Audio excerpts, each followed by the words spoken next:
că sunt programator. Ei, tată, cu ea. Lângă, mă, cum să mergi pe șină. Să mă ferească Dumnezeu, ai banda ta alături. Ia uite. Să mor tu, că după bandă de asta am venit.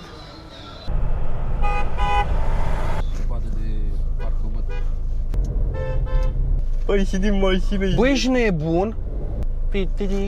Salut, eu sunt Criz și astăzi o să-i facem o farsă lui Semet, pe care probabil că îl știți de pe canalul meu principal, unde a apărut în câteva live-uri. Ce se va întâmpla astăzi? L-am rugat să mă ajute cu mașina acum câteva zile, pentru că trebuie să ajung până la Decathlon și să iau un produs care nu ar încăpea la mine în mașină, ceea ce nu este adevărat, o să vedeți exact despre ce este vorba. Și l-am rugat, l-am sunat acum câteva zile, am venit la el la bloc, trebuia să ne întâlnim la ora 11, este 10:30, pentru că vreau să-i lipesc pe mașină, vreau să-i lipesc un banner, mă rog, niște postere, am luat un bloc de desen și o să-i pun pe mașină, o să încurajez oamenii să-l claxoneze. De ce am spus că este un prank caritabil? Pentru că de fiecare dată când cineva claxonează de 2 ori, noi vom dona 10 lei. Mă rog, eu, nu el, că el nu știe de lucrul ăsta. Deci, dacă 50 de oameni vor claxona de câte 2 ori, atunci se vor aduna 500 de lei pe care îi vom dona unei fundații. Rămâneți până la final și o să vedeți și dovada transferului, ca să vedeți că este totul real și autentic. O să încep repede, pentru că mai am cam un sfert de oră până când vine Semet. O să încep repede să-i curăț un pic mașina, pentru că e prăfuită și nu putem să-i lipim alea. Am luat un bloc de desen, după cum am zis, am făcut posterele, am luat un scoci de hârtie ca să nu-i afectăm vopseaua. Și trebuie să vă spun că aveam mari emoții, pentru că e prima oară când vin la el după ce s-a mutat și nu știam exact cum are poziționată mașina. Dar o să vedeți imediat cum este poziționată, este perfect, pentru că în momentul în care iese din scară nu are nicio șansă să vadă aceste postere. Să trecem la treabă. Curățăm mașina domnului Semet, pentru că e împuțită.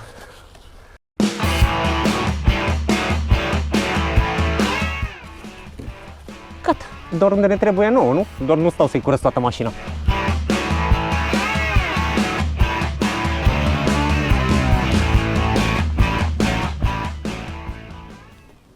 Uitați, fraților, acum mai avem cam 10 minute până ne vedem cu Semet și mai am încă o dată niște emoții, pentru că tocmai mi-a spus că mai e cu cineva și sper să corup acea persoană să mă ajute să ia parte la acest prank. Și pe lângă acest lucru o să încercăm cât de tare putem să le enervăm, dar cu măsură, pentru că Semet și-a luat permisul, nu știu, acum cam un an de zile și nu știu cum o să reacționeze, mai ales dacă îl claxonează și lumea și îl mai enervăm și noi. Dar o să încercăm să le enervăm cât de tare putem. Mai e și neserios, întârzie.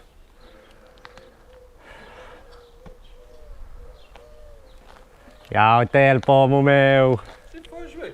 Uite bine! Ha? Când ai ajuns? Acum vreo 5 minute, când ți-am dat mesaj. Salut, Cristi, pare bine. Pe cine, ce face? Ce? Păi nu ți-am zis, mă, că vreau să filmez vlogul ăsta?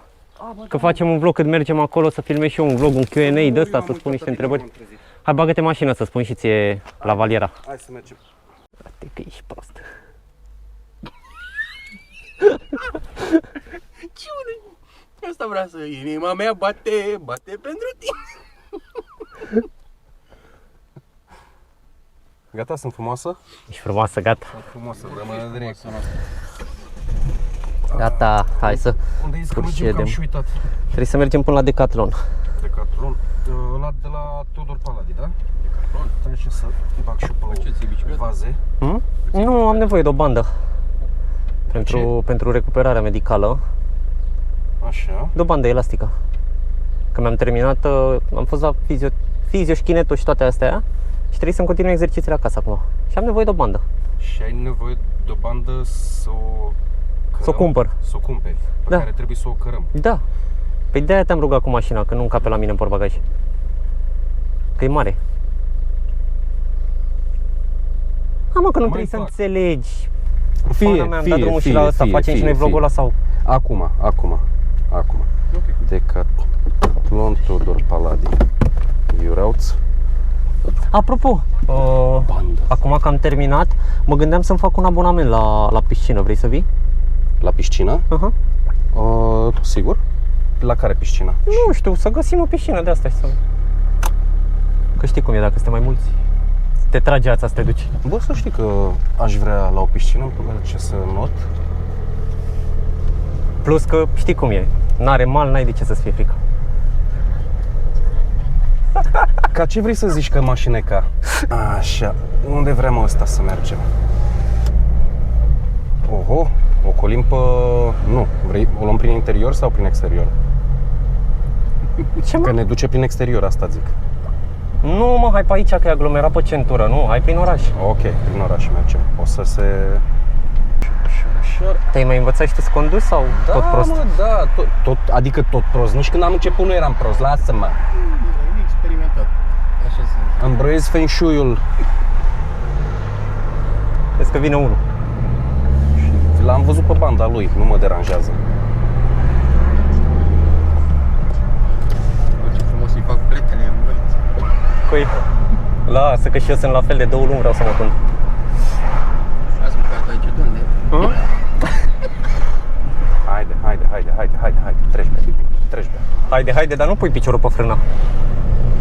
Că dacă l-am văzut că trece, Păi trebuie să te oprești în el, mă, nu în frână. nu mai fiți, mă, hater, că sunt și eu de un an pe aici cu voi. Cred că mai bine dădeam comandă, mă, să mi-o aduc acasă. Puteai să-ți dai o comandă să ți-o aduci acasă și pe Da. mine mă trezești duminică dimineața. Păi dar n-am vrut, mă, să mai aștept, dar începe să-mi fie frică cu tine mașina.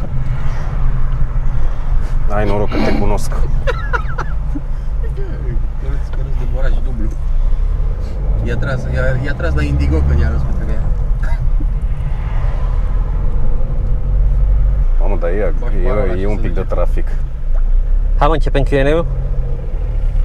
Ce... Să-mi răspunzi la întrebări. Ia zi, mă. În ce an te-ai apucat de programare și de ce?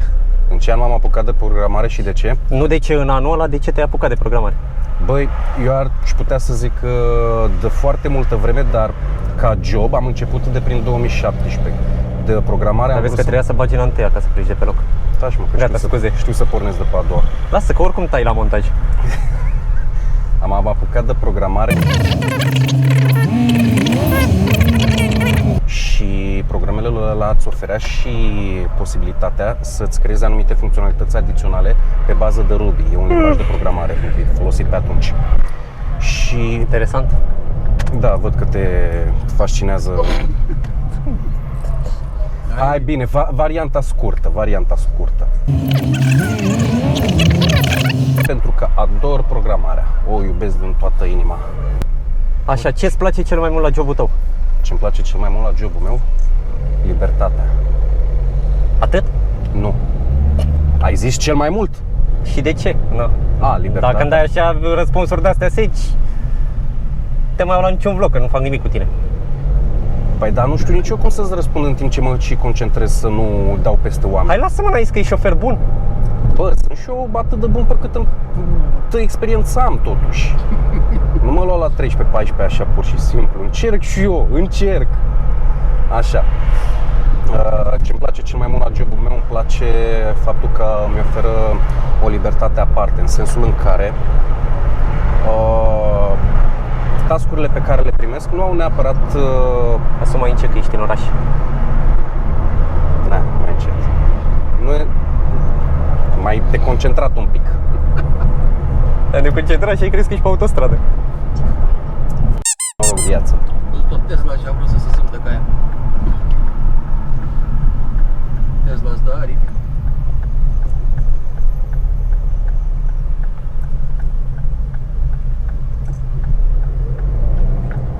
Mai întreabă-mă o dată. Nu, hai că spun următoarea întrebare, că oricum... Oricum nu știm să răspundem la tot ce ni se dă. Te deranjează că nu ești un programator bun?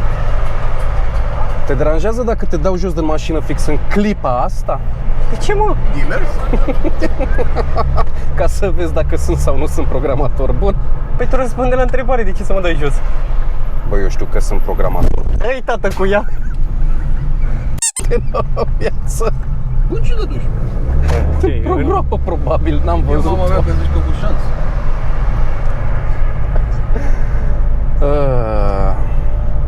Căcat. Ți-a rămânat de păpam. De ce Ce? te-a claxonat ăsta, mă? Ce trecu? Să vadă. Oricum era pe cealaltă bandă. Bă, banda ți-o păstrezi. Hai, mă, Eu zi. păstrez. Care era întrebarea? Că am pierdut-o. Dacă te deranjează că nu ești un programator bun. Bă, eu sunt un programator bun, că faptul că tu crezi că nu sunt un programator bun mă cam rănește. Nu ar trebui să mă rănească pe mine, ar trebui să te rănească pe tine. De ce? Pentru că de la tine am învățat eu programare. Păi dar stai mă puțin, că nu e ca și cum te-am ținut în fașă de dimineață până seara. Tu ți-ai văzut de cariera ta și... Tu mi-ai dat startul de o disciplină. Da, și te-am dus până la punctul 4 și ai coborât la 1 înapoi. Problema ta ce ai făcut după? Nu am coborât mă la unul înapoi, lasă-mă în pace. Eu sunt ok, eu simt că sunt ok. Și acum că ai început cu streaming-ul, cu TikTok-ul, cu nebuniile astea, ce mizerii faci tu pe acolo. Așa. Crezi că o să te lași de programare pentru streaming? Doamne ferește, streaming-ul mă ajută să-mi îmbunătățesc. Și nici dacă o să ajungi, nu știu, să faci 10.000 de euro din streaming pe lună, o să mai ții de job? Dar cum să nu? Serios? Da. Deci n-ai alocat mai mult timp streaming-ului în ideea în care acum, să zicem, că faci 10.000 și ai putea să faci 50.000, dacă aloci mai mult timp? Ai preferat să rămâi la 10.000, așa. Nu vreau să te influențezi, eu vreau să știu ce crezi tu, dar... Bă, dacă cu adevărat aș face 10.000, deși nu cred că aș fi în stare pe streaming 10.000, cel puțin acum, poate cu timp, depinde cum se adună baza de fani. Bă, m-aș gândi, poate că îmi schimb cariera, dar de programare nu m-aș lăsa, aș face în continuare chestii personale. De ce mergi atât de încet? A? De ce mergi așa încet? Că am auzit că ți-e frică. Când e în oraș, e Speedy Gonzales, și ai mă. Am ieșit bine, tot 50 e limita, dar mergeai cu 35. Unde drag mergeam cu 30? Că am văzut Crezi că ai 42. depășit 60. Hai mă, lasă-mă în pace. N-am depășit nici am depășit 60. Hai, mai ușor, gata. Mergem mai liniștiți. Pe aici? Ce pe aici, mă? Pe aici mă pune. Păi fă pe aici dacă te pune pe aici, mamă. Bă, Cale tramvai, mă. Pe aici mă pune, da. Asta e. bă, știu că te-am supărat, dar nu trebuie să mă duci la pădure, ești nebun? La pădurea cu alune. Mă, că nu e ok pe aici. Da. Vrei să întoarcem? Nu, mergi pe aici acum, ce să... Scrie asta cu școala în față. Îl văd, bro. Îl văd. Domne, mai ia și pe ăsta la câteva ședințe. Hai că aproape am ajuns, nu mai avem. Pe cel mai ocolit drum ai luat. Da, e vina mea, tu ai vrut Teodor Paladi. Dacă am pornit de la mine de acolo din Trebuie să Popești, iei până în oraș, nu pe afară. ai și tu dreptatea ta, dar nu știam pe unde pe afară se poate circula pentru asta. Oricum el face Pe unde merg? Pe șină? Pe unde dracu merg? Pe lângă, mă, cum să mergi pe șină. Să mă ferească Dumnezeu, ai banda ta alături. Care-i banda? Că nu văd bandă. A făcut mama tramvai și am sub capotă cai.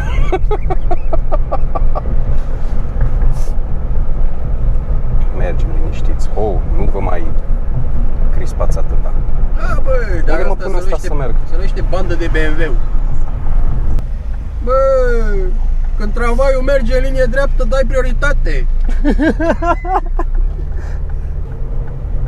Bă, ai prioritate, dar nu în fața pietonilor. Da, mă, știu, n-am frâne, ce dracu ai? Bă, nu KFC, bă.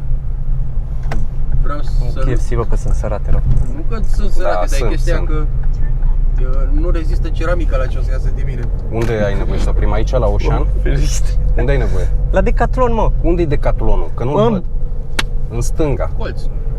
Cum ai luat permisul, mă, dacă nu vezi bine? Păi dacă nu mă uitam după magazine, mă uitam după stradă, să nu fac stele în GTA. Să știi că ai de la mare, eu stau să scar 500 de metri în cârcă ăsta. Da, dă-tai banda. Dar ce bandă Uite, de pun aici. Ce bandă de alergare să mai trebuie, frate? Ce vrei să mai dai jos? Intră pe aici, așa, și bag aici. Exact. Ca să ne venim ușor din față. Da. Uite aici, lângă matahala asta. Ne așezăm și noi. Gata, fraților, am ajuns în Decathlon. Uite benzile aici. Bro, Da? benzi. Nu de-aia, mă, ești nebun? Ce benzi, bro? Ia uite. Să mor tu, că după bandă de asta am venit.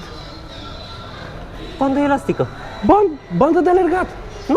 Nu asta te referai. Nu, de asta. Nu puteai să o cări pe asta, în buzunar. Ba da. Eu de asta m-am și trezit, am crezut că vrei o bandă de alergat în pis. În ce? Tu vorbești serios, sper că nu sper că plecăm de aici cu o bandă. Nu, serios, chiar de asta îmi trebuie.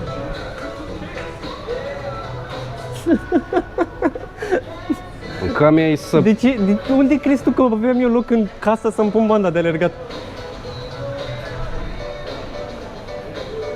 Da? Hai, vrei să-ți iau și ție ceva ca să te împac? Hai că mergem să mâncăm ceva, promit. Rog viață să te și mâine. Cam ei să... Vedeți că am ieșit înaintea lui Seme din Decathlon. Băi, fraților, deci ne-a adus Waze-ul pe cel mai mare câmp posibil, dar nu era nimeni în spate, nu era trafic deloc. O să încerc când plecăm de aici să-l păcălesc cumva, să o luăm prin centru, dar nu știu cum, vedem cum facem ca să o luăm prin aglomerație. Hai, da, bă. Că mă și în banda ta să-mi cac. Ce ai, mă? Am nevoie, frate, pentru exerciții. Exerciții ai nevoie să... Da, nu mi-a trecut și mie prin minte că nu ai nevoie să slăbești. Păi, exact. Asta e pentru... Vezi că trebuie mai întâi să pornești motorul înainte să pleci de pe loc. Dar nu voiam Ca să poți să Dar nu pleci. am ridicat. Hai, mergem și noi la mine? Haide, mergem și noi la mea, că mi-e foame, dăm. Care atât acasă, la fascist. Deci mă chema și în puii mei ca să... Uite mă, Petrice, vezi, a avut nevoie de întărire. Te mai ajut cu el? Te ajut să-l bagi în portbagaj? Bă, dar mai speli și tu mașina asta? Aștept la următoarea ploaie. Dar nu o spală Dumnezeu, nu o spală nici ea. Zi-mi tu în ce direcție. Tot drept și ajungem la Dristor. Tot drept și ajungem la drept. De aici ajungem la drept. Deci nici stânga, nici dreapta. Drumul face stânga-dreapta, tu tot drept. Am înțeles. Hai ales acum, după ce ne-ai făcut și să ne plimbăm atâta drum pentru bandă elastică de femei. Păi, pe tine nu te-am chemat. Bă, de ce asta, bă, că să se găha, bă, vino cu mine, că na. Vino cu noi, că e greu. Păi ce făceam, mă, te lăsam singur? Nu intră în mașină, ea are portbagajul mic. Eu mă gândeam, bă, cine știe ce și-o lua omul. Păi da, mă, dar stai puțin, că un lucru mare din punct de vedere volum nu înseamnă neapărat că e și greu. Bă, dar asta nu e nici mare, nici greu. Da. Bă, ce se uită toată lumea la noi? Hai că trec și pe banda mea. Stric și eu pe banda mea de școală. Ceva în sensul ăsta. Opa! Că era sui. Uite, groapa nu e groapă. Nu mai e Uite, groapă. groapa nu e roata. Hei, Duster. Că-ți-și purul tău de... La bagiu. Ce? Vrei să cobori din mers? Asta e Că acum stăm pe loc. Acum. Îți cam ejectable seat, ai grijă. Am centur. Da, da. Cu tot cu ea pleci. Să nu ieși din scaun. Merg asta? Da, m-am pornit, wow.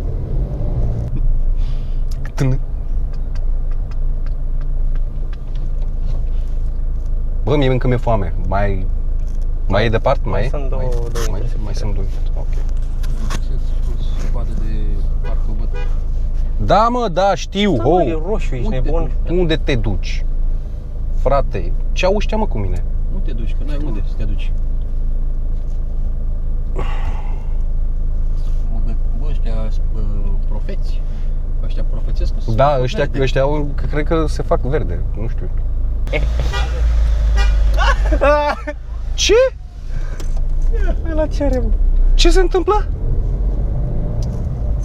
Sper că nu la mine se refera. Ce te claxonează toți?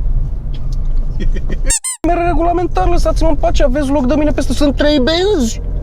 Stai bande. Sunt 3 Sunt 3 noroc! Adevărat, 3 bande. Și aș vrea să merg în Paris. Mai fost? Nu, dar am mai vrut. Ce au, mă, ăștia? Bă, mâncava sufletelele voastre. Nu știți să așteptați? Ce ai, mă? Ce te claxonează Ce are cu SG-ul? I-am făcut ceva? Eu am fost cu minte. Nu știu, dar pare că se grăbește.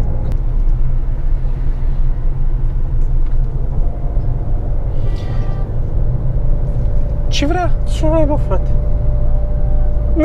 Ce a pățit? Nu știu. Bă, ce se întâmplă astăzi? Zici că toți au luat o razna. Ce crazy e Bucureștiul. E și femeia pe geam. Ia vezi că oprește ca să vină în dreptul nostru.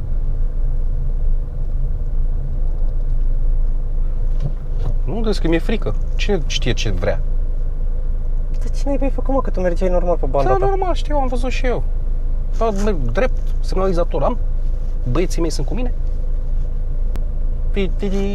Toată ziua. Ți-am că șofer de weekend, nu știu, frate, Ce se dracu, grăbesc. nu merg farurile în spate, nu văd, mă atenționează de N-ai ceva. faruri în spate. Faruri, stopuri. Ia uite-o, mă. Ia uite-o, mă. Păi și din mașină. Băi, ești nebun? Da! Ce-am făcut? Ce frate, toți? Păi dacă trebuie și eu, dă facem în tandem toată lumea. Mă duc să dirigez acum. Bă, poate ai ceva la mașină, mă. Ce să am la mașină? Nu știu. Am pornit acum. Mă uit când ne-am oprit. Da, pe bune că toți mă... Te uiți când ajungem, da, nu știu. Da. Îi dirijăm în pană. Bă, cred că până la urmă la mine, că prea pe lângă mine se claxonează. Păi nu, că pe tine te claxonează, dar nu înțeleg de ce. Am ceva pe față. De obicei. Negră. Mă cam ieți.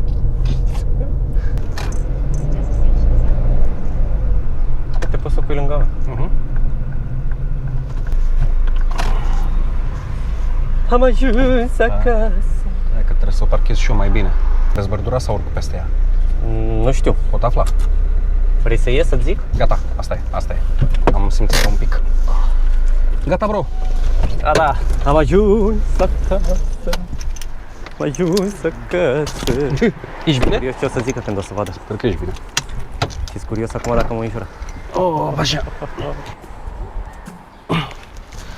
Scuipă pasta verde că e a unui fraier. Ce zici, mă? Scuipă pasta verde că e a unui fraier. Bă, face de-astea, că buburuza mai e frumoasă. Buburuză. Buburuz? Se știe. Cu ușa deschisă a stat? Așa. Bă, nu spune că a fost ușa deschisă. Că simțeam cum mă trage curentul, dar nu știam de ce. Ce avem, mă, eu la mașină, frate? Ce se întâmpla? Bă, fața arată. Fața arată bine? Ce, mă? Mă uitam să văd ce dracu au ăștia cu mine. Cine, mă? N-ai, mă, nimica, mă. Să mor tu! Ce, mă? Să mor tu pe bune! Ce, mă? Bă, cine ți-a pus, mă, astea? Claxonează.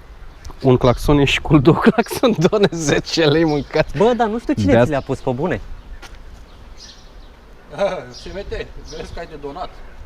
Ai de donat. Eu nu am pus După nu, ce eu fac n-am pus montajul, asta. pentru că nu știu câți au claxonat de 2 ori, o să te anunț că trebuie să dai.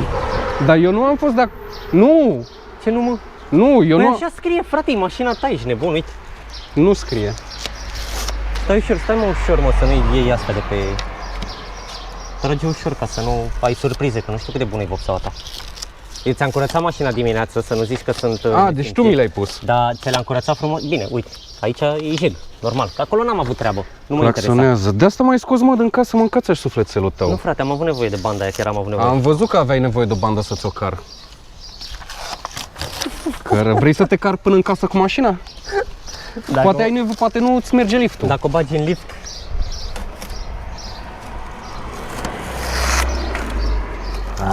Cați, pardon. regula de 5. Fraților, acesta a fost vlogul, vă mulțumesc foarte mult dacă v-ați uitat până acum, nu uitați să apăsați butonul de like, să lăsați un comentariu dacă mai vreți clipuri de genul acesta și bineînțeles să vă abonați la canal. Îi mulțumesc lui Semet pentru că a participat fără știrea lui, bineînțeles.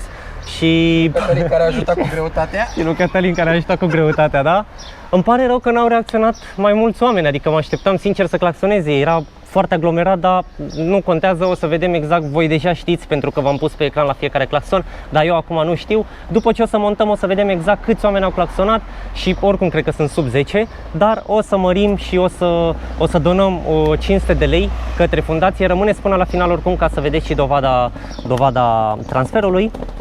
În ceea ce ține enervarea lui Seme, din păcate, nu prea a funcționat pentru că e atât de calm omul, nu știu, n-ai cum să le enervezi. Vă uitați la el, zici că e la școală cu mâinile la spate. Cine-i mă calm? Pune-ne pe bretă. Gata.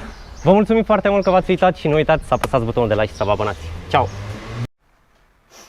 Așadar, fraților, ați văzut, 8 persoane au claxonat de 2 ori, ceea ce înseamnă 80 de lei, dar așa cum am spus, la finalul vlogului vom transfera 500 de lei și vom face asta către Fundația Metropolis. Fundația Metropolis are mai multe cauze, atât se ocupă și de copii, se ocupă și de spitale publice din privați, dar noi vom dona pentru copii.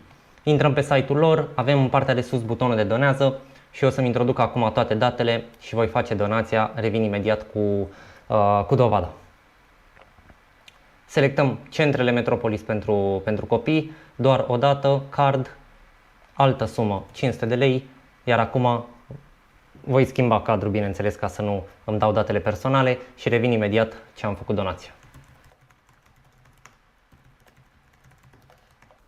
Ok, și avem donație finalizată cu succes, iar dacă ne uităm pe mail, vedem mailul cu confirmarea plății de la Eu Plătesc, unde sunt și datele cu valoarea sumă de 500 de lei. Eu vă mulțumesc foarte mult dacă v-ați uitat la acest vlog. Nu uitați să apăsați butonul de like, să dați un subscribe pentru că mă ajută foarte, foarte mult. Lăsați un comentariu dacă mai vreți vloguri de genul acesta sau dacă aveți idei pentru alte vloguri de genul acesta. Iar noi ne revedem curând în următorul vlog. Atenție, o să urmeze un experiment social. Ciao!